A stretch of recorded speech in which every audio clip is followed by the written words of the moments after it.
Hello and welcome to another teaching from 119 Ministries. Our ministry believes that the whole Bible is true and applicable to our lives today.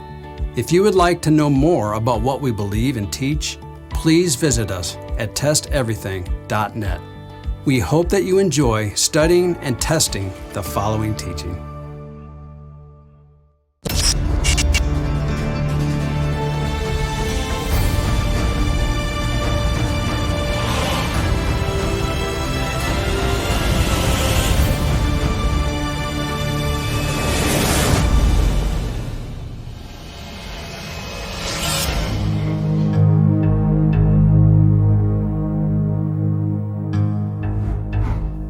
This teaching dives into one of the most widely quoted prophetic passages about the Messiah in the prophets, Isaiah chapter 9, verses 6 and 7. Often cited by followers of our Messiah to affirm his identity and mission, these verses contain language that points to divine authority, eternal kingship, and supernatural birth. However, this prophecy has also been the subject of debate. Some Jewish voices claim it refers to Hezekiah, while others, both ancient and modern, recognize it as describing a Messiah that would come in the future. To understand the full weight and implications of this prophecy, we will explore the grammar and the Hebrew text, particularly the use of prophetic perfect tense, and a peculiar scribal feature known as the closed MEM. We will also consider how rabbinic sources, the Targumim, and even the Talmud connect this passage to messianic expectations and how Matthew's gospel reinforces that Isaiah had Jesjoea in view. This teaching will uncover how the prophetic grammar and mysterious letter anomaly and ancient Jewish interpretation all come together to reveal a powerful message. Isaiah 9, verses 6 and 7, is not only messianic, but also prophetic of Yeshua's virgin birth and eternal reign. Here is what this important passage states. Isaiah chapter 9, verses 6 and 7. For to us a child is born, to us a son is given, and the government shall be upon his shoulder, and his name shall be called Wonderful Counselor, Mighty God, Everlasting Father, Prince of Peace. Of the increase of his government and of peace there will be no end on the throne of David and over his kingdom, to establish it and to uphold it with justice and with righteousness from this time forth and forevermore. The zeal of Yahweh of hosts will do this. This passage has historically been understood by both Christians and ancient Jewish interpreters as referring to the coming Messiah. Matthew chapter 4, verses 14 through 16 references earlier verses in Isaiah chapter 9 and directly connects them to Jesjoea, confirming the messianic context. However, Jewish counter-missionaries claim this prophecy refers to King Hezekiah, asserting that the use of perfect verb forms indicates the events had already occurred in the prophet's time. Let's explore whether this is a sound conclusion and what role the mysterious closed mem plays in the discussion. What do we mean by the mysterious closed mem? In biblical Hebrew, the letter mem has two forms, an open form used in the beginning or middle of a word, and a closed form used at the end of a word. However, in Isaiah chapter 9, verse 7, the word lemarbe of the increase unusually contains a closed mem in the middle of the word, which is grammatically irregular. This anomaly has sparked centuries of rabbinic commentary and is viewed by many as a prophetic sign, hinting at something hidden, possibly even the miraculous virgin birth of the Messiah. We will return to this point in a moment, but first, let's address the main grammatical objection to a messianic interpretation of this passage. The real grammar issue, prophetic, perfect, and future tense. Counter-missionaries argue that the perfect verb forms in Isaiah chapter 9 verses 6 and 7 prove that the events are in the past, thereby excluding the possibility that this passage could be a prophecy about Jesjoea. But this argument is incomplete and misleading. To understand the counter-missionary argument, we first need to briefly explain a key feature of biblical Hebrew grammar. Hebrew verbs are not primarily organized by tense, like past, present, or future, like in English. Instead, they are structured around aspect, that is, whether the action is complete, perfect, or incomplete and ongoing, imperfect.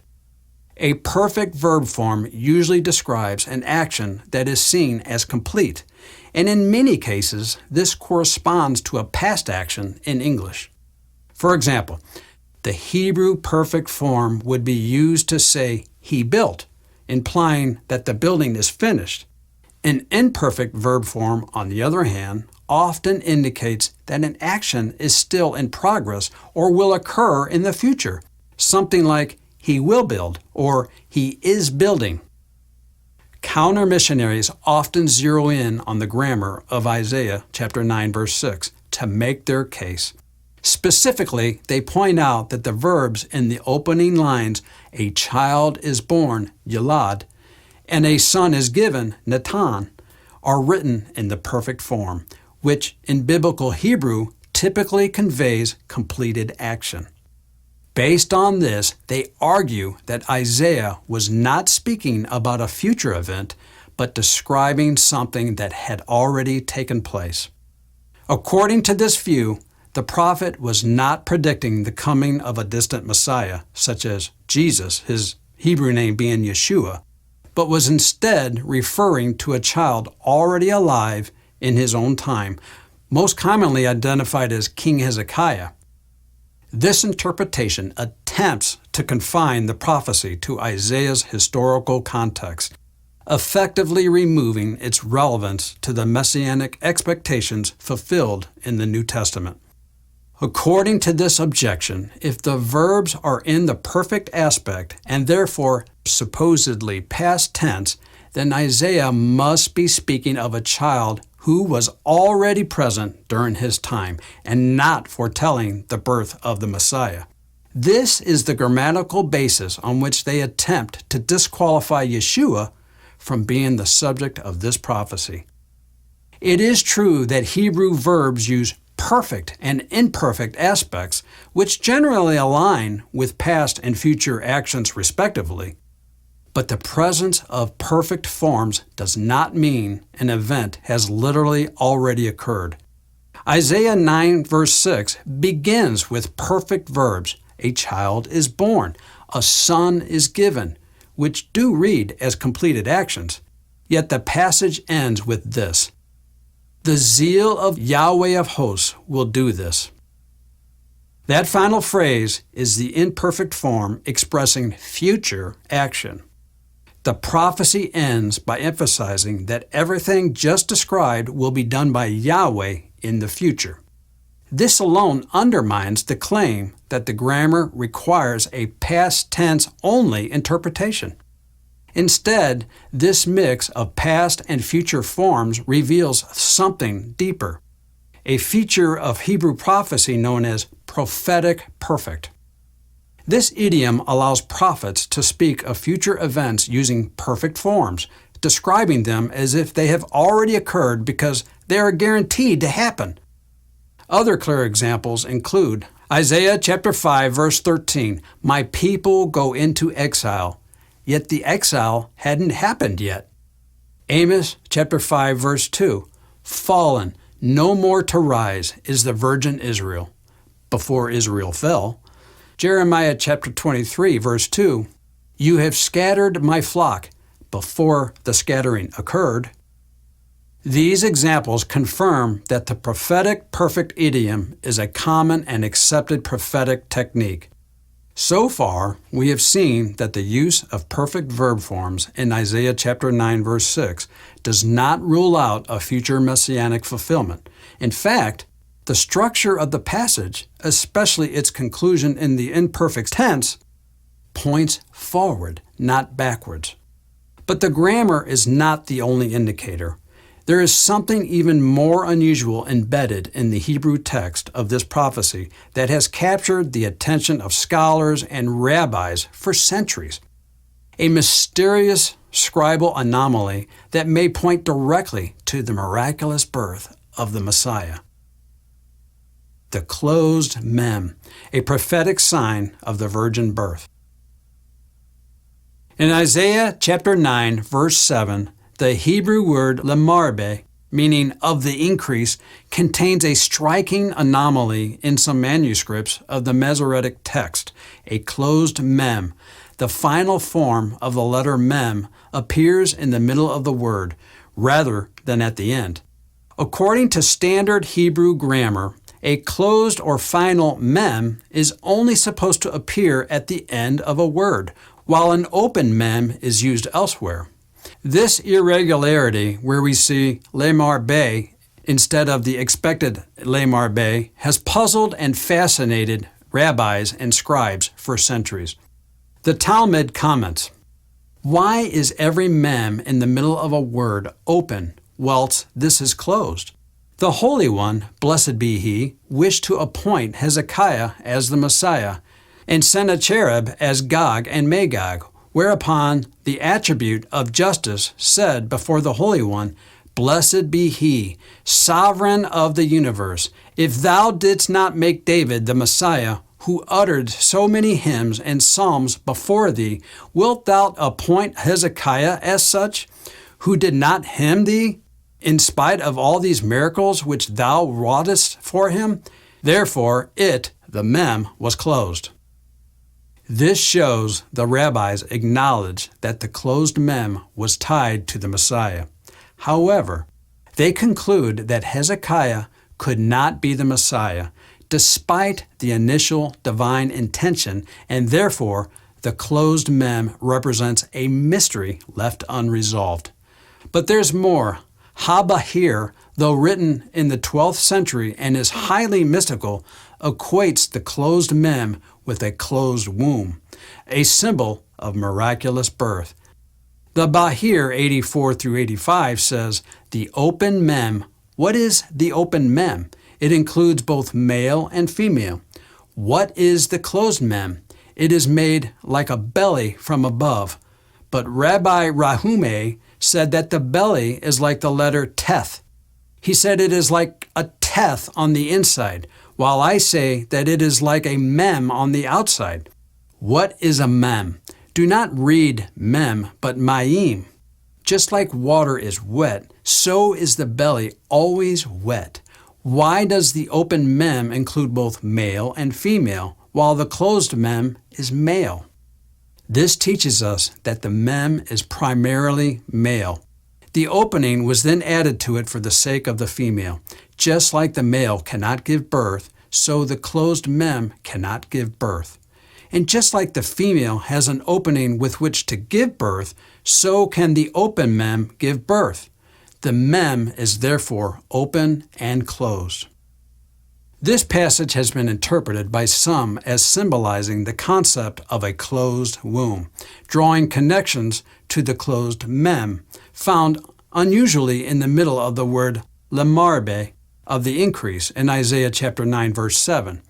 This anomaly has been seen by some scholars as a hint towards the virgin birth of the Messiah, aligning with the prophecy in Isaiah chapter 7, verse 14. Combining this with Isaiah chapter 7, verse 14, "Behold, a virgin shall conceive and bear a son." We begin to see the prophetic picture forming. The closed mem in Isaiah chapter 9, verse 7 is more than a scribal quirk. It hints at the virgin birth of Messiah Jesjoea. Hezekiah, who was not born of a virgin, simply does not fulfill this prophetic sign. Rabbinic witnesses confirm the messianic view. Contrary to the counter-missionary view, ancient Jewish sources actually support a messianic interpretation of Isaiah chapter 9, verses 6 through 7. Targum, Jonathan explicitly names the Messiah in its paraphrase, "His name has been called from of old, Wonderful Counselor, Mighty God, He who lives forever, the Messiah." In Derek Eretz Zuda, a minor tractate of the Talmud, we read, Rabbi Yossi, the Galilean, says, "The name of the Messiah too is peace, as it is written, God the Mighty, the everlasting Father, the ruler of peace." Hezekiah was rejected as Messiah by the rabbis themselves. The Talmud, Sanhedrin 94a, makes it clear that Hezekiah was disqualified from being Messiah because he failed to properly glorify God after Jerusalem was delivered. The heavenly verdict? So while Hezekiah may have been a candidate, the rabbis agree he was not the ultimate fulfillment of Isaiah chapter 9, verse 6 through 7. Isaiah chapter 9, 6 and 7, this is a clear messianic prophecy. The mixed grammar, perfect and imperfect, marks it as a prophetic perfect construction. The closed MEM points to a miraculous birth consistent with Isaiah 7, verse 14. Rabbinic writings, including the Targum, Midrash, and Zohar, all support this view. And finally, even the Talmud rules out Hezekiah.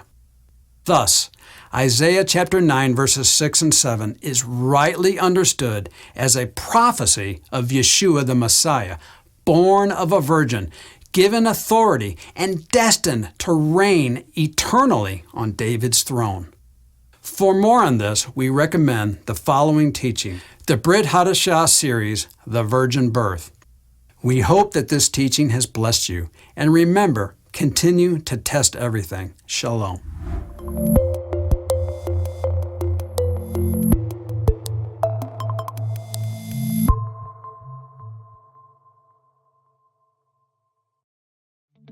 $119 Ministries has produced hundreds of biblical teachings, and now you can own all of them on one physical device.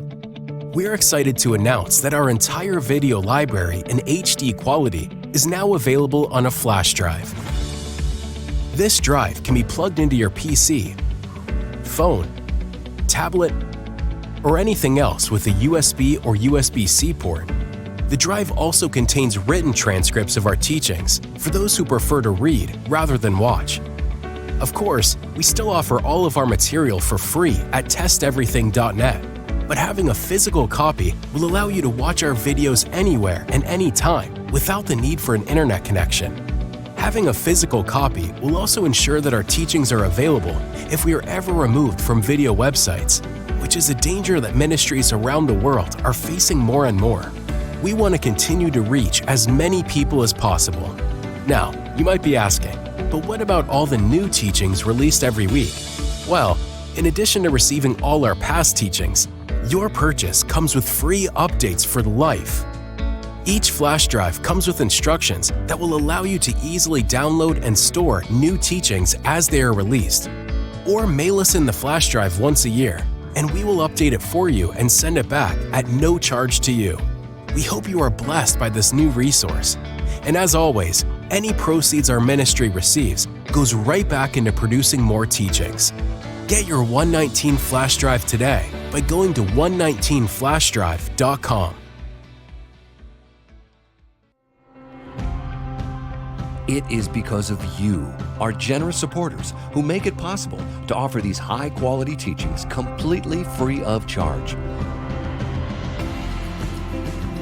If you feel led to support 119 Ministries so that we can continue this effort, please visit testeverything.net and click on the Support 119 tab.